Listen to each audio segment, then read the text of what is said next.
So, good morning, sir.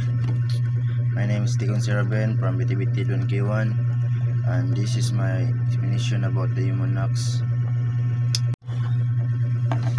So, human acts significantly impact relationship and society because they shape interaction, build was influence social norms, and whether kind harmful.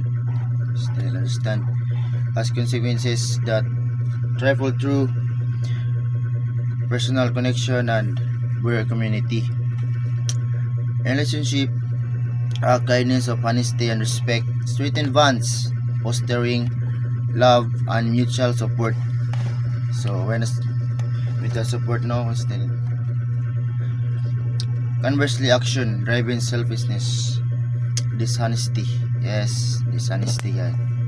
For neglect can lead to misunderstanding, conflicts, and broken relationship. So mo na makaingon nga sir, makaitabo nga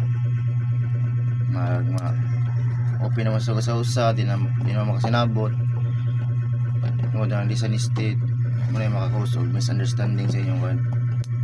And social level, human action contribute to greater progress and decline of generosity, cooperation, and justice, promote harmony and development, while corruption, violence, and discrimination create design, suffering social norms and values evolve based the collective behaviors of individuals. Yes.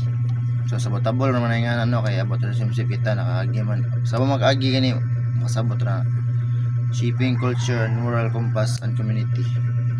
So the last ultimate human acts are the foundation of relationship and society. By making ethical and thoughtful choices, individual can create a positive and lasting impact, fostering a world built compassion, integrity, and unity. And that's all my conclusion. That's all, sir. Thank you.